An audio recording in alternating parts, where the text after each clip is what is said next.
Attention, attention! Avant de vous embarquer dans notre projet, aventure. Aïe yo, man, je capote trop, mec! Attention, attention! Avant de vous embarquer dans notre... Oh, yo. Attention, attention! Avant de vous embarquer dans notre aventure, on veut vous dire un petit quelque chose. First, ce qu'on va partager ici, c'est notre opinion personnelle. Fait que ça veut dire qu'on détient aucunement la vérité absolue. On a créé ce podcast-là, premièrement pour s'amuser, mais aussi pour discuter du vaste monde du fitness. On va peut-être déranger, mais on va s'assurer de le faire dans le respect. Comme vous allez le remarquer, on fait pas beaucoup de montage parce que 1, c'est fucking compliqué, et de 2, on est mieux spontané. Fait que ça se peut qu'on se trompe, qu'on dise des choses qui font pas de sens, et qu'il y ait des moments malaisants. Pour finir, dans le Dopamine Podcast, on va accueillir des invités inspirants, on l'espère, pour découvrir ensemble des histoires captivantes et des expériences enrichissantes. Sur ce, on est impatient de commencer. C'est-tu bon là? Oui! Bon, c'est parti!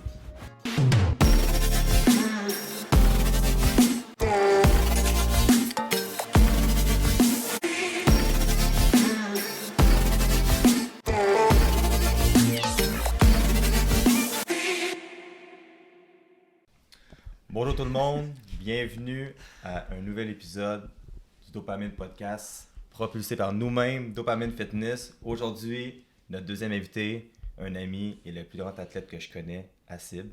Alors Vanessa, je trouve ça vraiment beau ici, puis tu me dis on est où? C'est beau, mais il n'y a pas grand-chose à manger. On est chez Phil aujourd'hui, on filme directement de son condo. Donc, merci de nous recevoir, Phil. Ça fait plaisir. Ça fait très plaisir. Donc, avec nous, Asib, qui est un ami de Gab et moi. On est allés au secondaire ensemble. On faisait du karaté quand on avait 6 ans ensemble. On était les deux petits gros qui étaient... Je dirais plus rouge qu'autre chose, là, quand on courait. Comme deux tomates qu'on courait pour de vrai. Exactement. Ouais, parle-nous de toi. Comme vous le savez, moi peu introduit, je m'appelle Asib Abdallah, athlète, doctorant, et je m'en vais au championnat du monde. C'est même pour ça que je suis là aujourd'hui. Parler de mon parcours au complet et d'où c'est parti. Comme vous le savez, je suis l'ami de Vanessa et de Gab.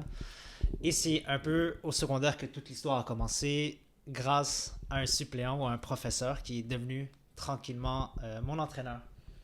Et c'est grâce à lui que j'ai commencé à aimer le triathlon.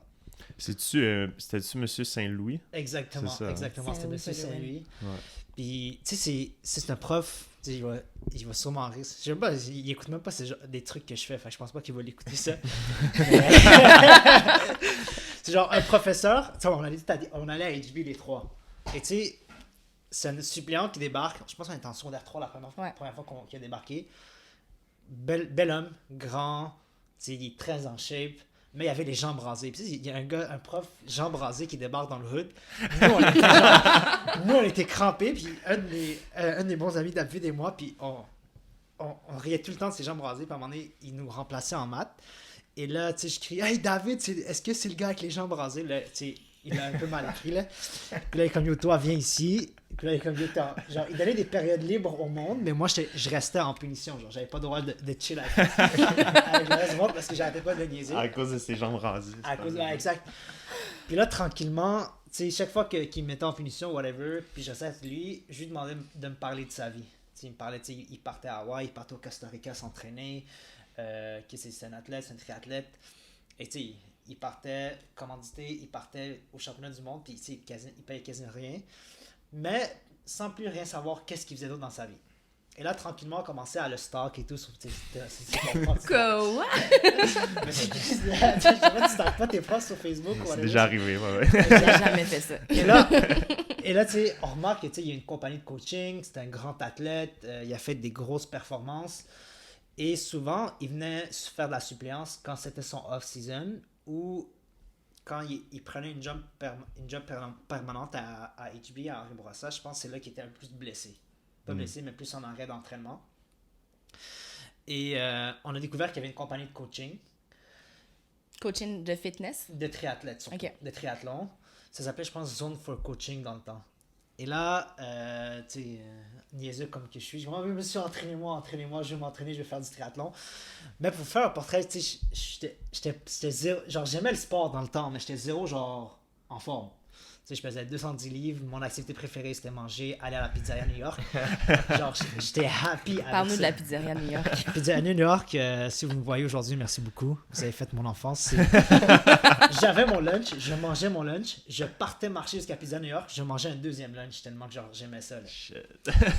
Et tu sais, je faisais quand même du karaté, hockey, natation dans le temps, tu sais, à différents temps de ma vie, et j'adorais le sport. J'ai tout le temps aimé le sport, mais c'est jamais ça qui a été ma priorité, c'est jamais ça qui a guidé mes décisions.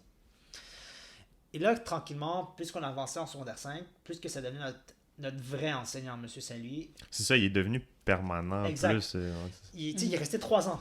Secondaire 3, 4 et 5. Secondaire 3 était beaucoup plus suppléant. Secondaire 4, à moitié de l'année, il était suppléant. L'autre moitié, il a pris une classe. Et secondaire 5, il était vraiment là toute l'année de A à Z. C'est là qu'on a vraiment commencé à apprendre à le connaître. Puis il y avait plus d'affinité. Ça faisait 3 ans qu'on le connaissait. On essayait de savoir qu'est-ce que son tatou signifiait. On essayait de devenir de plus en plus proche avec lui. Et plus que l'année avançait, plus que je lui faisais chier avec lui, il s'appelait entraînement. Puis comme, yo, t'es zéro ma clientèle, tu me fais chier dans les classes. Puis t'allais voir les profils de ces athlètes, c'est des bons athlètes qui performent. Ils sont pas juste là pour finir un triathlon, ils sont là pour performer au triathlon. Et là, dès que le secondaire 5 finit, c'est dans le temps où nous, on rentrait au cégep, puis il y avait la grève. Fait que la grève on étudiante. n'allait pas rentrer en septembre, on allait rentrer en octobre. C'est vrai. Fait que là, j'ai dit, il y a quand même 3-4 mois de libre un peu. Je vais en profiter pour me mettre en shape et peut-être commencer un nouveau sport qui était le triathlon.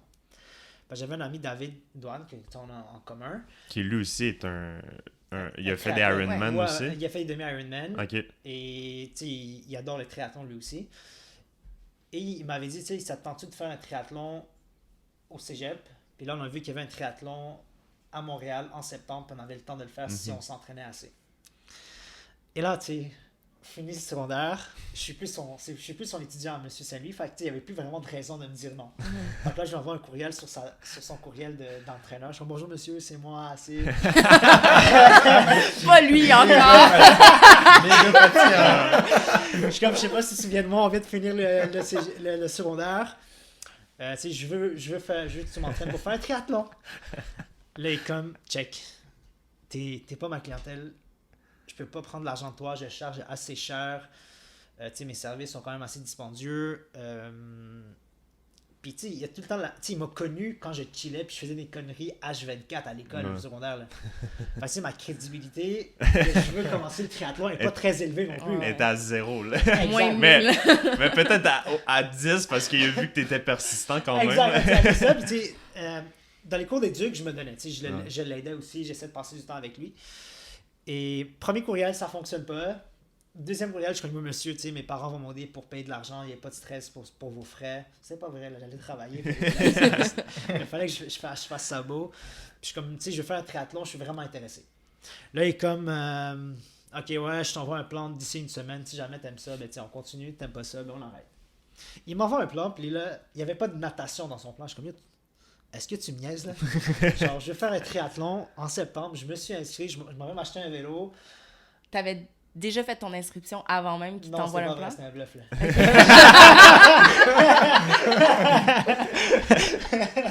OK. J'étais un peu magouillard aussi, là. Et là, je suis comme... Elle me dit, ok, t'es vraiment sérieux, tu veux faire un triathlon? Là, je suis comme, ouais. Là, comme fair enough, il m'envoie mon premier 1 mois de triathlon. 6 jours semaine, environ 5 jours semaine dans le temps, je m'en souviens pas trop. Et c'est un triathlon sprint à Montréal. Et j'avais, je pense, mi-juin, juillet et août pour m'entraîner. Et c'était le premier vrai test. Si j'aime Montréal, je continue. Si je cherchais un nouveau sport que je voulais faire. Si j'aime Montréal, je continue. Si j'aime pas, j'arrête puis j'essaie un nouveau sport. Puis depuis ce temps-là, c'est ma 11e saison. Wow. C'est encore lui c'est ma plus longue relation. C'est encore une relation. 11 ans de loyauté. Pour vrai, ouais, c'est fou pareil. On s'entend super bien. Et mon but, c'est de battre ses temps aussi quand il était pro. Parce que je me rapproche tranquillement de ses temps, puis c'est ma motivation aussi. Là. Nice. C'est mon deuxième papa, là, mon deuxième daddy. Là. Nice. Fait que shout-out à M. Saint-Louis. Merci, Monsieur Salut, on vous aime beaucoup. Là.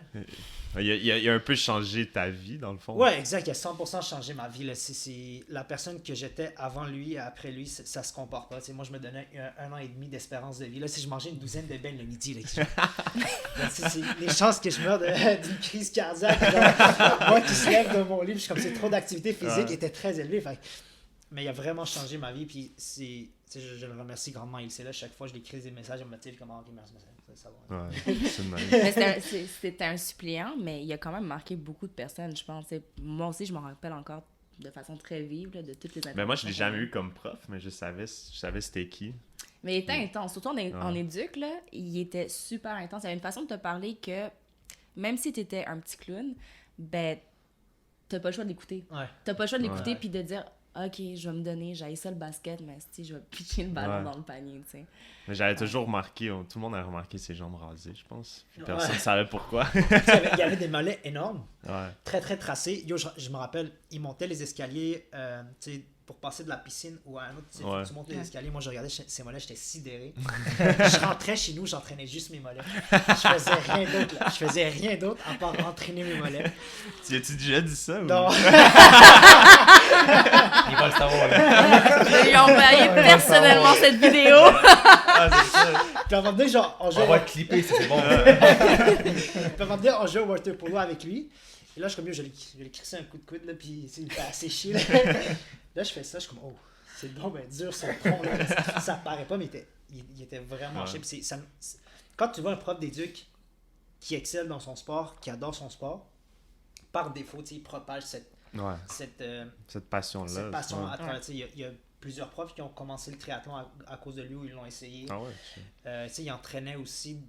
Il y avait une bonne prof à HB qui était, je pense, qui était entraînée par Saint-Louis pendant un bout et elle performait là. OK. J'ai oublié son nom, mais elle était vraiment bonne. Puis, il y a eu l'effet, tout le monde s'en souvient de M. Saint-Louis. Puis, pour moi, c'est un signe du bon Dieu. Là, il est arrivé pendant 3 ans dans ma vie à HB. Les 3 ans que j'étais là, il est parti après nous. Là. Il n'est pas resté. Ah ouais, j'avais même pas. Il est parti après, il n'est pas resté. Nous, on a fait un secondaire, il est parti. Là. T'as trop marqué sa vie. Assez bien parti. Pour moi. Mais avant d'aller plus loin, là, j'ai 1000 questions déjà. Yes, bien sûr.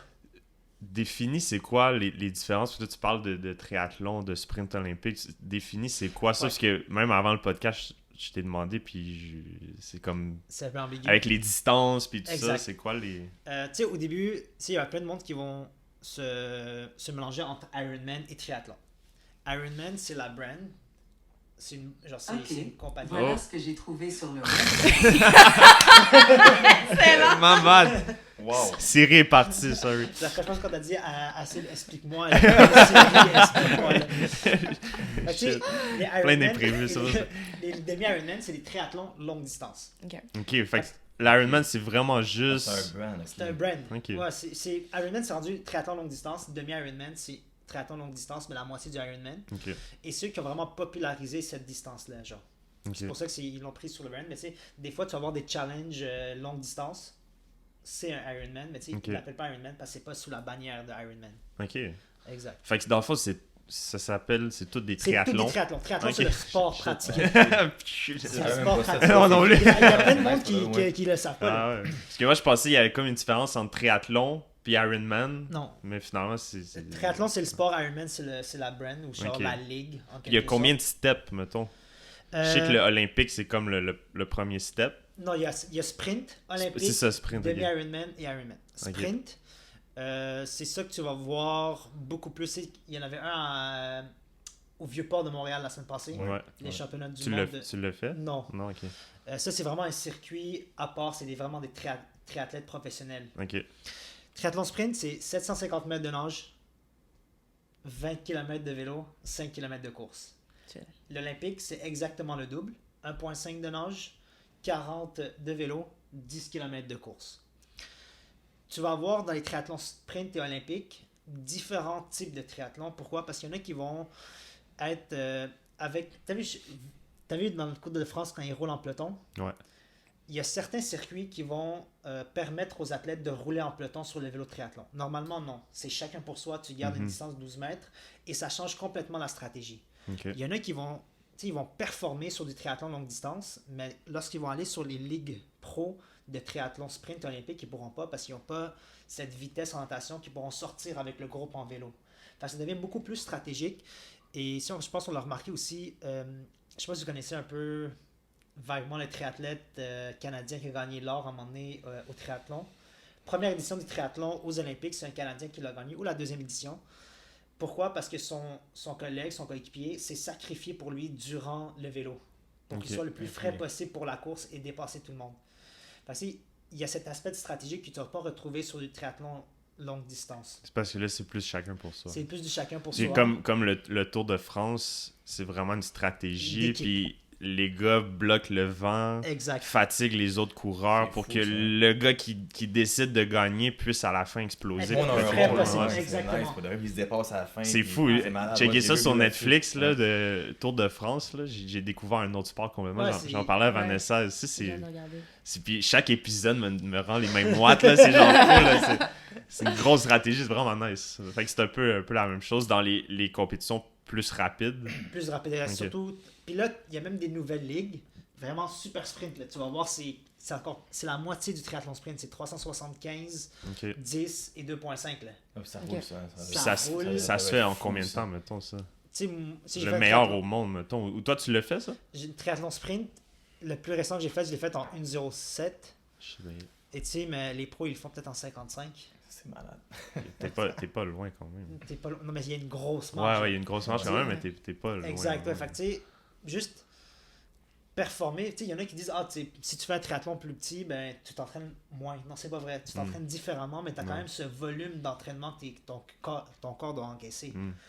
Fait que c'est totalement pas un différent sport, mais un différent type d'entraînement. Tu te concentres beaucoup plus sur la courte durée endurant. Il faut que tu restes endurant, mais il faut que tu exploses beaucoup. Ok.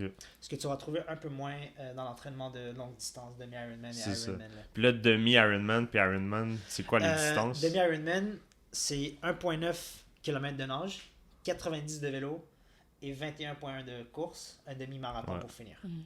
Ironman, c'est complètement le double. Ça, c'est 3,8 de nage, 180 de vélo et 42,2 de course. un marathon. Un à la marathon fin. à la fin, exactement. Fait que justement, c'est une question de poser Ouais. justement pour revenir à ce que tu vas faire à Ouais. Nice, c'est ça en France, hein? Exact. Ironman, au moment que tu décides de faire Ironman, on s'entend, c'est comme les ligues majeures, puis tu veux faire un bon temps, tu sais.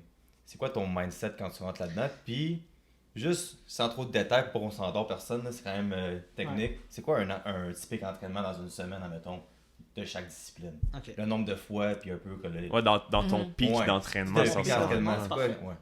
Je conseille la première question, c'est le mindset. Et Ouais. c'est un truc qui a vraiment changé ma perspective d'Ironman quand tu veux le faire pour le finir et le faire pour performer. Mm.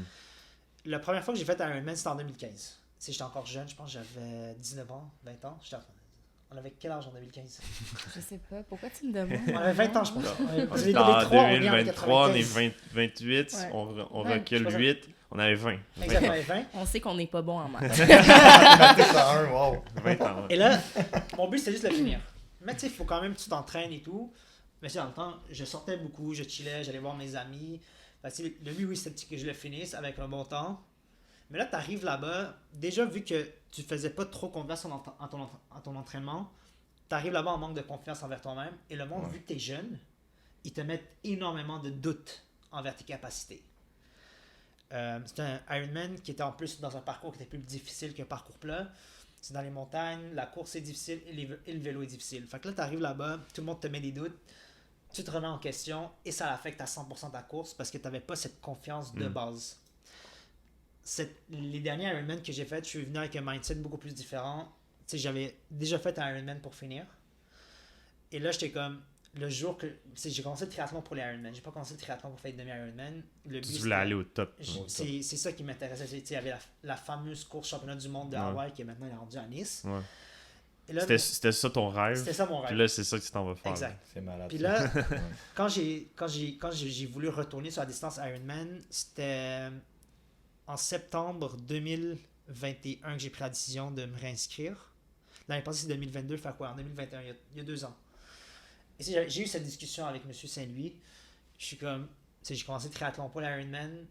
Je veux performer, qu'est-ce que ça prend? Il m'a dit, écoute, la dernière fois qu'on l'a fait, tu veux juste le finir, c'est chill, tu peux avoir un mode de vie comme tu veux, ça me dérange pas. Désolé. Et là, si tu veux performer, tout tourne autour de ça. Toutes les facettes de ta vie vont tourner autour de ton Ironman. Tu veux performer, ben, si tu sors cette soirée, ça va t'affecter. Si tu veux travailler un peu plus fort, ça va t'affecter. Si tu veux voyager, tu vas avoir moins de fonds par la suite pour pratiquer ton sport. L'argent que tu fais, le temps que tu as, tout va envers le triathlon. Puis c'est un peu selfish en quelque sorte parce que tu te dis pendant 1 an, je me donne à personne d'autre. J'ai moins de temps pour ma famille, j'ai moins de temps pour mes amis, j'ai moins de temps. Si tu as une copine, ben, par défaut, ton couple en prend un coup. Il faut que vous soyez genre sur la même page.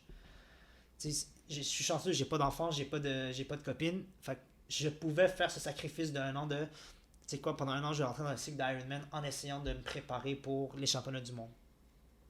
Et là, quand c'est pas arrivé, l'année passée, je m'étais pas qualifié dès le début.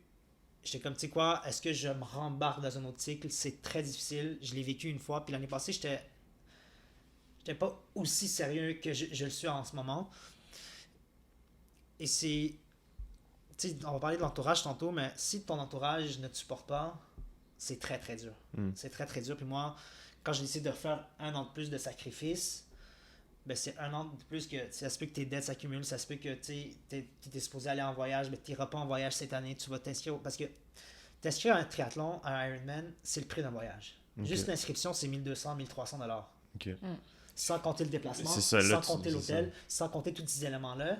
L'équipement, l'alimentation, l'alimentation, tout coûte cher dans ce sport-là. Fait que prendre la décision de faire Ironman et performer, tout prend le bord. Genre, t'as beaucoup moins de loisirs, t'as beaucoup moins d'amis par défaut. C'est là que tu remarques c'est qui ton vrai entourage qui est là pour toi. Et surtout, faut que tu sois apte à rester avec toi-même. Puis, tu sais, si t'es pas bien mentalement, t'as peut-être des problèmes mentaux ou des trucs sur travailler sur toi.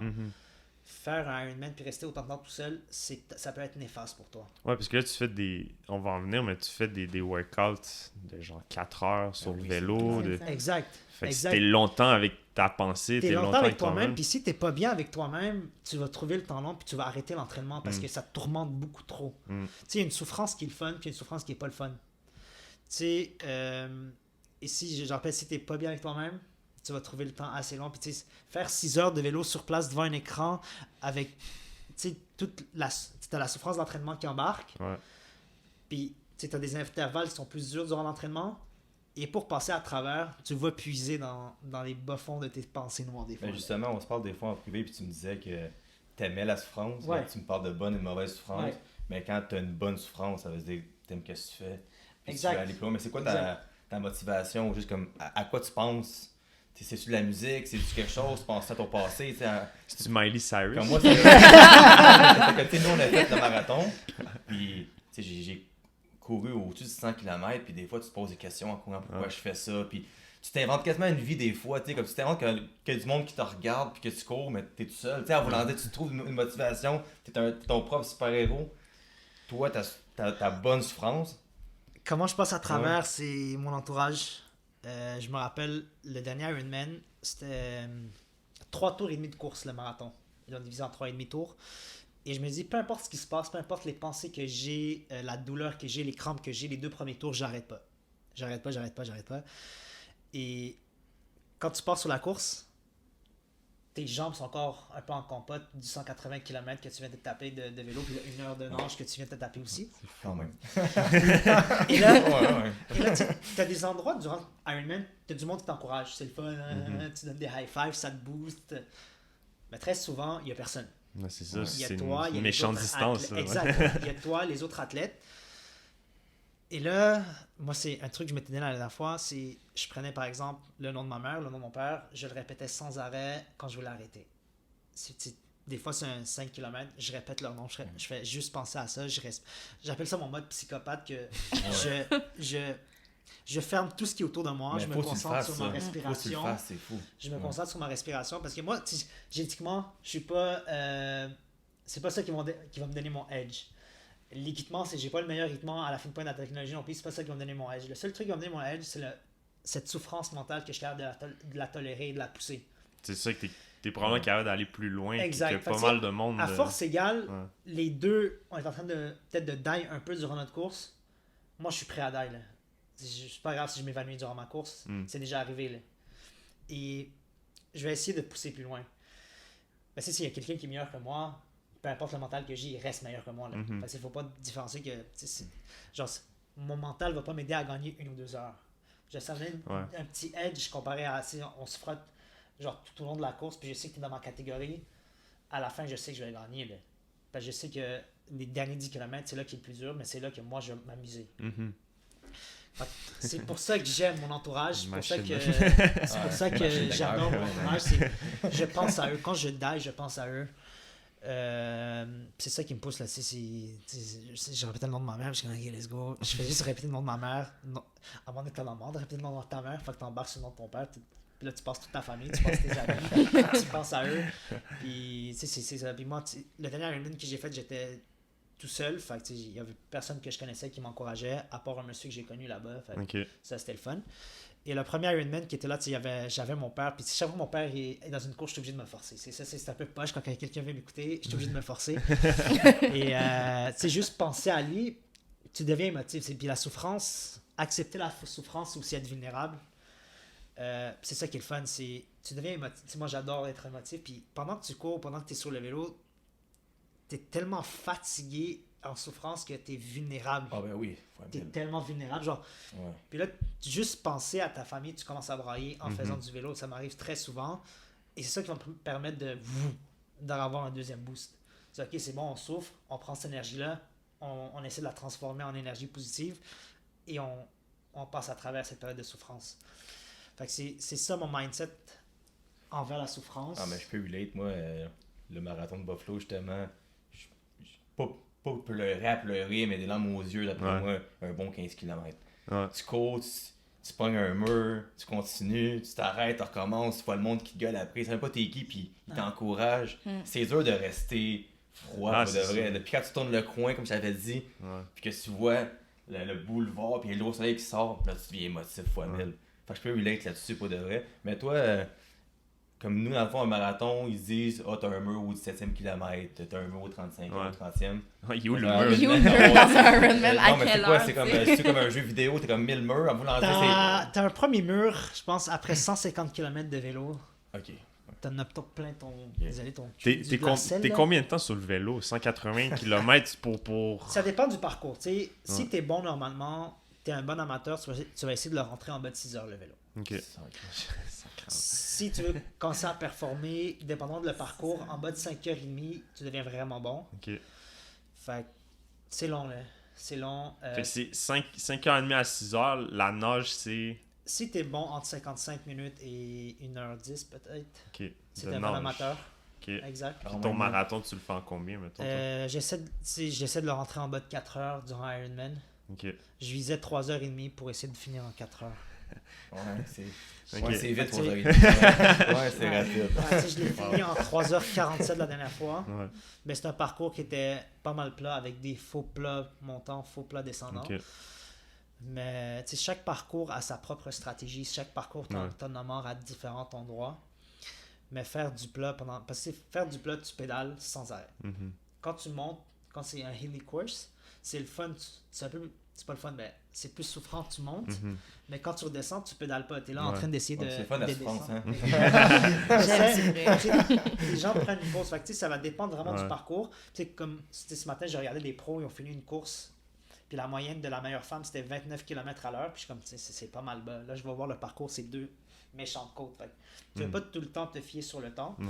Mais généralement, c'est les temps que je te dis si jamais tu veux bien te classer. Là. Puis c'est quoi ta partie, toi, que tu trouves la plus tough? Sur la nage, sur le vélo, sur la course? La plus tough, je pense, c'est le vélo. Le vélo? Le vélo. Oh, ouais. Parce que c'est là qu'il faut que tu te restreignes. C'est là qu'il faut que tu respectes ton plan de match. Parce que sinon, t'en payes le prix à la course. Puis, des fois, tu vois du monde te dépasser. Puis, t'es comme, est-ce que je le dépasse tout de suite? Est-ce que je le laisse aller? Ou, on va laisser filer. on l'attrapera à la course. C'est juste le fait de assez manger sur le vélo, tout le temps te restreindre, puis pas aller all out sur le vélo. C'est ça qui est la partie plus dure parce que c'est là qu'il faut que tu te concentres le plus possible. Une fois que tu es rendu à la course, peu importe ce qui se passe, il n'y a plus rien après la course. Tu peux te donner là. Fait que pour moi, le plus dur, c'est le vélo. Mais la course, c'est dur, mais côté genre psychologique. C'est pas dur. Sur le corps, t'es fatigué, t'es déjà dead. Ouais. Tu n'as plus rien à donner de toute façon. Et c'est là que tu peux genre socialiser avec le monde, c'est là que tu peux donner des high five. Au vélo, t'es all on your own. Là. C'est dark des fois. Puis, comme je t'ai dit, après 150 km de vélo, t'as mal au cul à cause de la selle, t'es inconfortable, t'as envie de rentrer aux toilettes. Fait que après 150 km, c'est long. Là. Moi, C'est que dans le troupe, t'as gars, hein? ouais, mais ça a l'air con, ça, mais. Mais ouais, c'est ça, c'est. C'est que dans le Qu'est-ce qui troupe, se passe? Les toilettes, Les man, toilettes. comment- C'est quoi la stratégie? Ça, je me suis toujours demandé comment tu fais. Parce que j'ai écouté un épisode du Tour de France, puis le gars, il pisse sur son vélo, Ouais. genre. Il ralentit, il pisse Ouais. sur son vélo, puis après ça, il va rejoindre le Ouais. peloton. Tu fais comment, toi? Parce que dans Est-ce que je une journée pisse sur mon qu'on. vélo? C'est ça la question. J'ai essayé. Ça J'ai marche essayé de pas? faire un Ironman. Moi, je suis pas capable. Tu sais, t'es courbé comme ça sur ton vélo, puis là, tu essaies de te lever un peu pour essayer de pisser parce que tu as envie de pisser. Mais ça fonctionne. Moi, ça fonctionne pas. Il y en a qui sont capables. Et moi, j'essaie d'y aller entre les deux sports, entre la transition, genre vélo-course. Je vais essayer d'y aller, tu sais, en me changeant. Avant d'aller à la course, je vais rentrer au petit coin. Tu sais, il y a des toilettes chimiques tout au long du parcours. Ouais. Fait que tu peux t'arrêter quand tu veux. Et tu sais, tellement que tu bois, ta piste, elle est pas vraiment genre puante, jaune pis tout. Là. C'est pas Ouais, mal c'est de trans- l'eau, là. Ouais, exact. Tu peux te lever, pisser, puis tu jettes de l'eau sur toi pour que ça nettoie Ok. ton habit et tout. Si je donne un truc, si jamais vous voulez. Ouais, tu te pisses dessus. J'ai réussi pareil, une là, fois en entraînement de le faire. Là. Je vais pas donner les détails, mais tu sais, j'étais sur mon vélo, j'avais une bouteille, j'ai pissé dans la bouteille. Ça a pris beaucoup de. Tu sais, je voulais me pratiquer. Faut que tu pratiques sur toutes les facettes. Là. C'est nice. Fait que après 11 ans, j'ai enfin réussi. Là, de pisser Félicitations. sur mon Nice. vélo. Merci. Mais moi, une question à te poser, c'est plus pour le monde à la maison Ouais. qui réalise pas c'est quoi tu fais parce qu'on s'entend. Tu sais, nous, on a commencé à courir il y a une couple d'années, Ouais. 2 ans, toi aussi. Puis, tu sais, on faire 10 km, un demi, un marathon. Pour moi, le marathon, je me sens comme un athlète olympique. Là. Tu sais, Ouais. je fais un marathon dans ma tête, là, je suis comme, tu sais, que je suis accompli. Puis oui, c'est bien qu'est-ce qu'on fait, mais juste pour que le monde à la maison réalise c'est quoi Ironman, toi, rendu. Mais toi, dans le fond, est-ce que tu t'en vas à la course en voulant finir premier ou de battre ton objectif? Ça va dépendre de la course. Mon dernier Ironman, j'y allais pour avoir un top 10, un top 5. Ah, c'est ok, clair. ok. C'est je veux le finir en bas de 10 heures, puis avoir en bas de 10 heures, ça te donne un très bon résultat en tant qu'amateur. Ça prend combien d'heures pour te qualifier? Ça dépend de ton classement. Ok. Je pense que c'était une de vos questions, c'est comment tu te qualifies pour Nice. C'est un classement, tu sais, moi j'ai fini 8e dans ma course, dans ma catégorie. Les 6 premiers étaient automatiquement qualifiés. Et là, il restait des places de plus, fait qu'ils l'ont donné au 7e et au 8e. Ok. Fait que tu te qualifies à travers, oui, ton temps et ta catégorie. Mais tu sais, des fois dans ta catégorie, il y a du monde amateur qui sont aussi bons que les pros. Mais s'ils vont pro, ils finissent genre parmi genre le dernier tiers. Mais s'ils restent amateurs, ils finissent premier ou deuxième. Ok. Parce qu'il va y avoir plus de visibilité, plus facile d'aller chercher des commandites, plus facile de financer leur sport que s'ils allaient pro et qu'ils finissaient dernier. Fait que des fois, par défaut, tu vas te battre contre des pros, mais des amateurs pros, je les appelle. Ok. Moi, tu sais. Fait que tu veux tout le temps aller performer là-bas. Puis tu sais, j'ai un Ironman le 23 juillet, j'y vais pour avoir un top 5, top 3 Ok. potentiellement, tu comprends? Ok, nice. Fait que tu vas faire un Ironman avant Ouais, ton championnat. j'ai mon Ironman le 23 juillet, 6 ou 7 semaines plus tard, j'ai le championnat du monde Ironman à Nice en France. Le parcours est pas mal similaire, c'est Ok. pour ça qu'on l'a gardé et on voulait le faire. Ça va être où le 23 juillet? À Lake Placid, à 3 heures d'ici, Oh, nice. c'est entre Montréal et New York. Dans le fond, je posais une question, mais j'ai tellement parlé longtemps que j'ai oublié ma question que je te posais par rapport au monde à la maison. Puis là, je viens de m'en rappeler. C'est, on va dire, tu es un joueur de hockey, ton objectif c'est la NHL, tu sais. Pour que le monde comprenne, c'est ça ma question au départ. Les championnats du monde à Nice, c'est quoi le comparatif? Comme toi qui s'en vas là-bas, comme en tant qu'athlète, t'es placé où comme côté mondial? Parce que c'est quand même à Nice, c'est pas ici, c'est l'autre côté de l'océan, c'est ailleurs, tu t'es qualifié pour. Comme tu peux-tu te comparer, mettons, par rapport à ton sport, qu'est-ce que t'es maintenant et par rapport à un autre sport, disons, qu'on connaît plus peut-être. Plusieurs personnes vont connaître le championnat du monde qui était à Hawaï. C'était pendant longtemps, les championnats du monde Ironman étaient à Hawaï. Ok. Et cette année, les femmes sont restées à Hawaï, les hommes sont partis à Nice. Il y a eu un petit malentendu entre l'île de Hawaï et les organisateurs.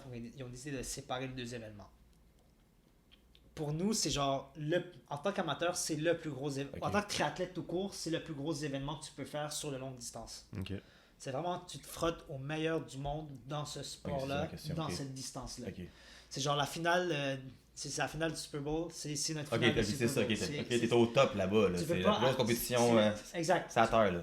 Pour nous, ouais. tu veux pas aller plus haut que ça après. Ah, c'est fou, ok. Tu sais, après ça, oui, tu essaies de performer dans ta catégorie d'âge, tu essaies de gagner ta catégorie d'âge.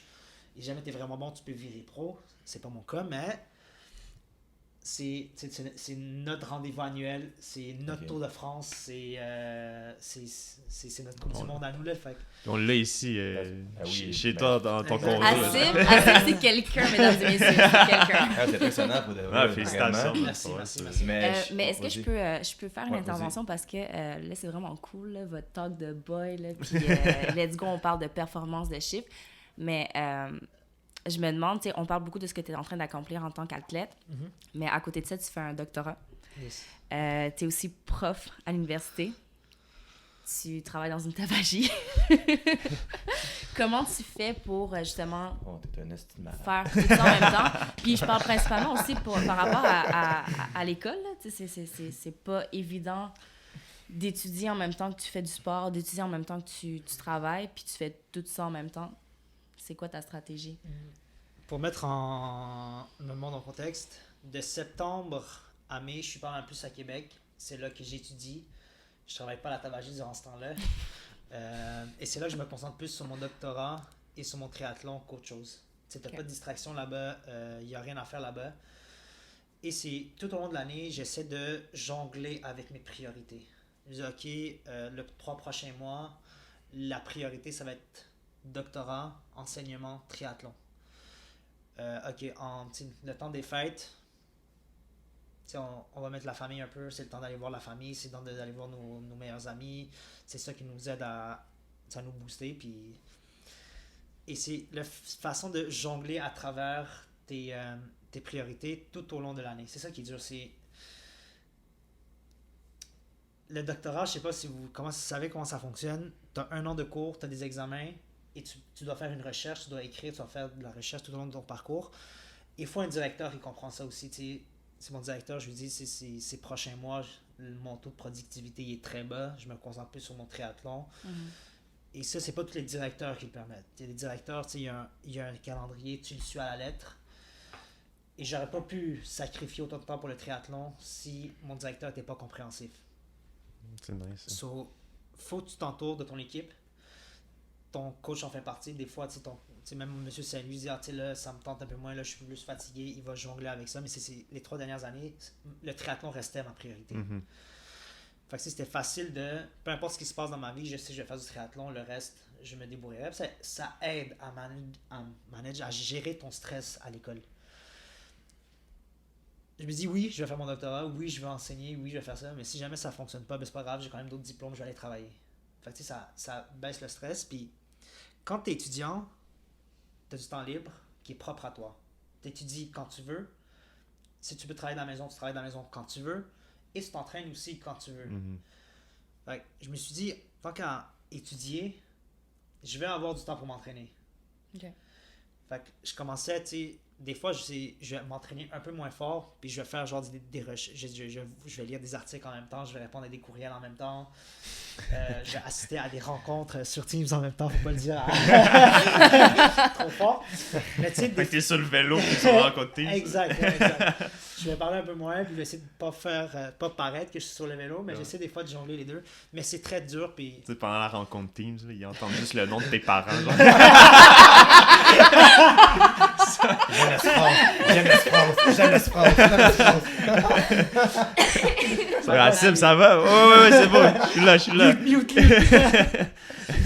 Mais tu sais, pendant tout ce que j'ai dit, vous avez remarqué que je parle pas grand de ma vie sociale, parce que par défaut, t'en as pas. Mm. C'est dur d'amener... Tu sais, par vie sociale, c'est autant ta famille, tes amis, les filles ou la fille que tu veux fréquenter, c'est libre à toi. Mais ça va aussi, tu vas mettre une ordre de priorité dans la vie sociale. Puis très souvent, ça va être famille, meilleur ami. Le reste prend le bord, puis faut être d'accord et prêt que tu veux performer. Ça se peut que pendant 1 an ou 2 ans, tu vas avoir beaucoup moins de temps pour ta relation. Puis souvent, en début d'année, M. Saint-Louis est comme, t'es-tu en couple cette année? Je suis comme, non. On va pouvoir performer. Il le sait comment ça fonctionne. Mais c'est triste à dire, mais ton mode de vie est déjà assez selfish de même. J'appelle ça selfish parce que tu te concentres sur tes projets. C'est pas vraiment selfish, mais tu donnes moins de temps aux autres que t'en donnais. Mais c'est du normal. temps pour toi, puis les autres doivent un peu prendre le bord par conséquence. Exact. Et... Ou t'accompagner. Ouais. Ou t'accompagner. Mais c'est souvent être en couple, c'est aussi dire, tu dis à ta blonde pendant 1 an, si j'ai des enfants, ben il va falloir que je surveille les enfants pendant que je fais du vélo, quand je pédale, ou des fois, il va falloir... Puis ramener quelqu'un dans ta vie aussi quand tu fais autant de sport, c'est pas facile. Tu sais, moi, quand je te dis je m'en vais pédaler 6 heures, je m'en vais pédaler 6 heures, je réponds pas à mon téléphone pendant 6 heures. Je suis pas en train de cheat sur toi pendant 6 heures. Fait ramener quelqu'un qui connaît pas ton mode de vie, c'est très dur. Puis des fois, t'es comme... J'ai pas fini un entraînement cette année. T'sais, tout le reste, je les ai respectés. Puis si j'habitais à Québec, il y a une fille qui débarque de Montréal, si je la fréquentais pendant quelques temps, et comme, je t'ai fait une surprise, j'ai débarqué à Québec pour toi. Par respect, tu vas pas tu comprends? Ouais, 3 heures de route, on j'avoue. Le gars, face à Daphné en ce moment est priceless. Fait que par respect... Le gars, c'est le vélo, il reçoit un texte. Fuck! Je me rappelle, je courais au gym, elle me FaceTime, je suis comme... tabarnak. J'adorais parler à cette personne-là, fait que si je réponds, comme, tu t'entraînes, puis elle sait à quel point je donne du temps pour l'entraînement, comme, mais je suis à Québec. Je suis comme, ok, si je suis pas chez nous, je suis au gym, je donne l'adresse du gym, je suis comme, le temps que tu viens au gym, je vais prendre ma douche, puis on sortira par la suite. Ça, tu peux le faire une fois de temps en temps, ça dérange pas.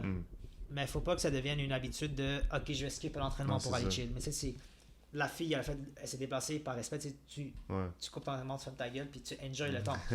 Puis c'était en début de saison, puis c'est pas grave. Là.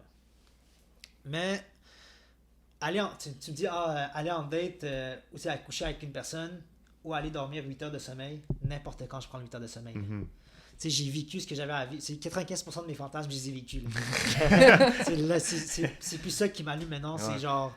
Et souvent, le peu de libido que tu as à cause du surentraînement qui commence un peu, tu préfères rester chez vous puis rester genre en train de récupérer. Tu sais, des fois... Puis, des fois, ta date peut prendre 1 heure, comme peut prendre 6 heures, comme que tu peux rester chez elle ou peut rester chez vous. Fait c'est jamais fixe, la vie sociale. Donner un rendez-vous pour un podcast pendant 2 heures, je sais qu'à 1h30, 2 heures, je peux aller continuer mes entraînements. Ou à l'école, je suis là-bas de 5 à 6, j'étudie de 5 à 6. Après ça, je vais m'entraîner. La vie sociale, c'est pas de même. Ça se peut que ton ami arrive en retard, ça se peut que toi, tu arrives en retard. Ça se peut que ça se passe tellement bien que tu veux pas arrêter cette soirée-là. Tu veux continuer la soirée, que ce soit avec tes amis ou la fille que tu fréquentes, tu vois.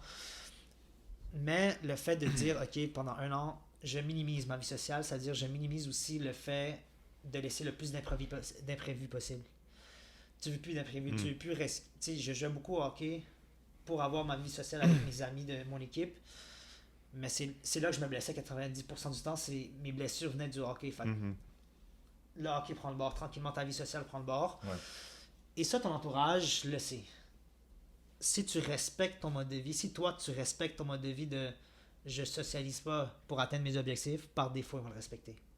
Mais s'ils voient que tu chill à longueur d'année, puis tu sais, ce chilling-là, je vais pas y aller, genre, il y a une certaine incohérence entre ta vie que tu essaies de mener et les objectifs que tu essaies d'atteindre.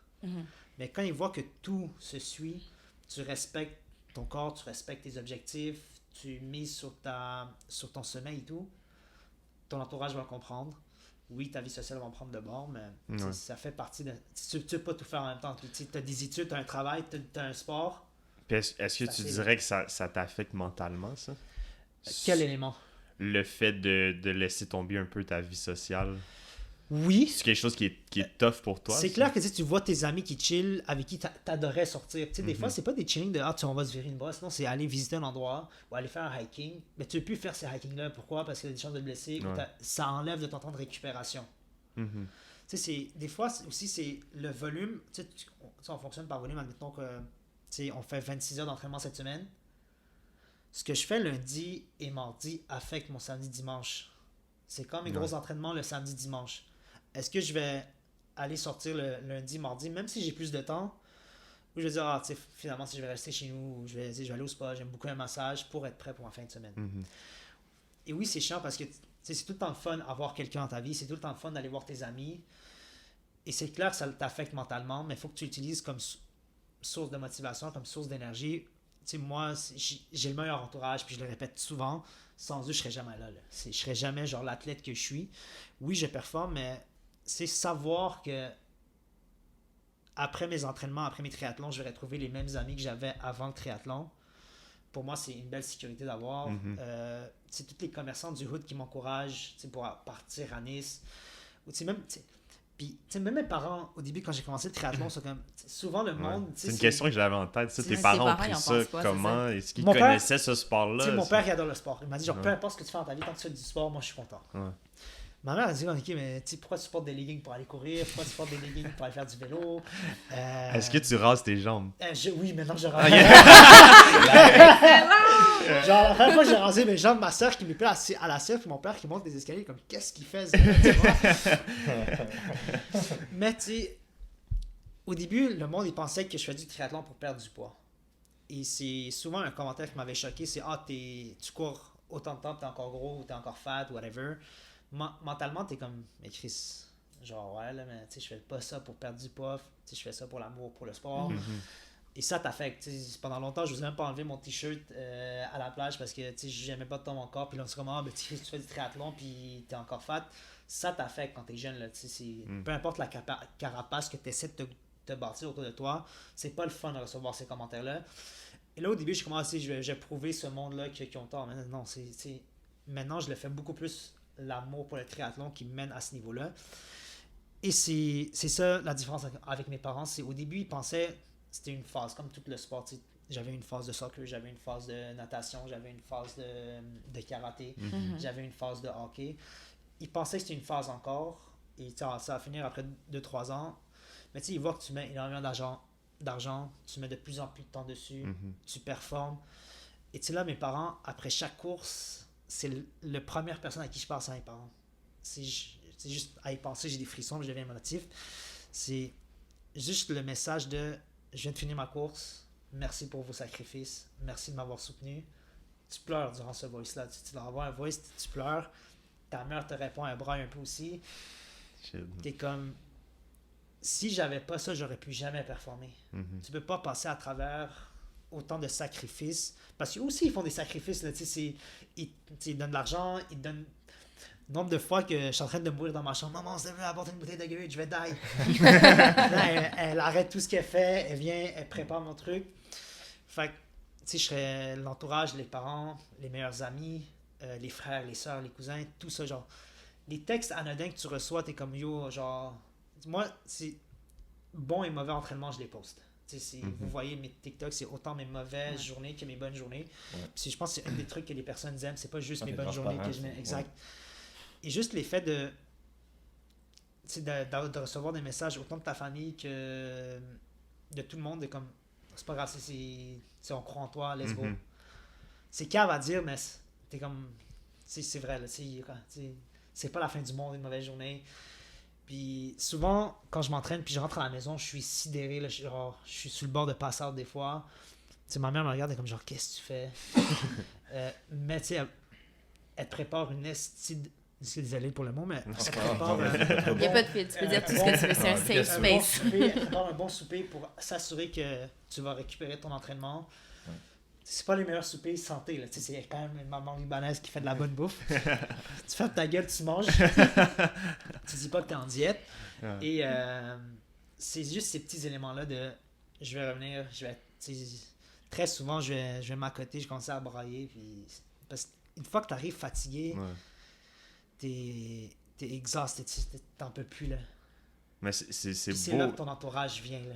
Puis je pense que ça t'a sûrement fait grandir, ce sport-là. Absolument. Tu sais, de la manière que tu parles en ce moment, ça se voit que t'es proche de tes émotions, ça se voit que t'acceptes d'aller dans la vulnérabilité, je l'ai bien dit. Puis c'est beau à voir pour vrai. Là. Je pense qu'on... Non, chapeau pour vrai. ouais, c'est vraiment nice. Puis je pense que tes parents aussi, big shout-out à eux. Ouais, je les annonce. Puis, en plus, ça c'est ma question par rapport à ça. On voit que t'es passionné, on s'entend pour faire ça, faut que tu sois passionné, sinon tu vas pas faire toutes ces heures d'entraînement-là. Mais toi, tu sais, avec tous les sacrifices que tu fais, t'en parles, la vulnérabilité, ces choses-là, là tu t'en vas faire sûrement la plus grosse compétition de ta vie. Après cette compétition-là, peu importe ce qui arrive, y a-tu une suite? Veux-tu faire ça 10 ans, 20 ans? Veux-tu ralentir? Veux-tu, comme tu sens-tu? C'est la grosse question. Parce que on s'entend, non, parce que on parle, mais t'es pas vieux, j'ai quand même 6 ans plus vieux que vous, puis je me sens jeune, en voulant dire, mais est-ce que, par rapport à ton corps, comment tu te sens, est-ce que tu veux le faire encore longtemps, ou t'as comme un délai, tu dis, ok, il me reste 5 ans, il me reste 2 ans, il me reste 6 mois, mais c'est quoi que... Ce qui est le fun avec le Ironman et les demi-Ironman, c'est souvent ils atteignent leur pic d'endurance. Il y en a qui vont performer de 37 ans de 34 à 37 ans. C'est là le temps en masse. J'ai le temps en masse. Mais qu'est-ce que je vais faire directement après? Je vais finir mon doctorat. Fait que je vais pas arrêter le triathlon. Je vais arrêter les Ironman parce que, vous avez vu, c'est beaucoup de sacrifices. Et j'ai même sacrifié mon doctorat pendant quelques mois, quelques années. Je vais retourner sur demi-Ironman. Mais je veux performer sur demi-Ironman. Ça va pas changer. Là. Je veux quand même m'entraîner assidu et tout. Dans le but aussi, c'est... Je veux aussi entraîner un jour. Et je voulais absolument atteindre cet objectif-là avant de commencer à m'entraîner. Parce que je trouve qu'une fois que tu deviens entraîneur, tu vois le sport d'une autre manière. Mm-hmm. Tu vas beaucoup plus sur les technicalités, tu fais mettre de bêtises aussi. C'est une expérience, c'est sûr, là, avec ça. Ouais. Exact. Fait que tu sais, j'ai pas un background de 100% entraîneur, études et tout. Mais tu sais, après 11 ans dans le sport, t'en connais pas mal. Tu fais les grosses courses, tu fais les petites courses. Mais ça de me concentrer sur demi-Ironman, de regagner beaucoup plus de vitesse que je pourrais garder sur mon Ironman éventuellement. Faire les championnats du monde demi-Ironman, c'est toujours un but. T'sais, je me suis qualifié l'année passée, mais je suis pas parti justement pour me concentrer sur les Ironman. Et ça va être de performer sur demi-Ironman, participer au championnat du monde demi-Ironman, finir mon doctorat, éventuellement enseigner whatever, mais côté sportif, c'est vraiment continuer sur demi-Ironman juste avant que je finisse mon doctorat. Et par la suite, retourner sur distance Ironman dans le but de faire Hawaï. Je vais faire le championnat du monde de Hawaï. Nice. Et là, l'année prochaine, tu vas continuer quand même à enseigner à l'école ou tu vas seulement étudier? J'enseigne aussi. OK. Au début j'étais très sceptique parce que, tu sais, mon championnat du monde en France, c'est le 10 septembre.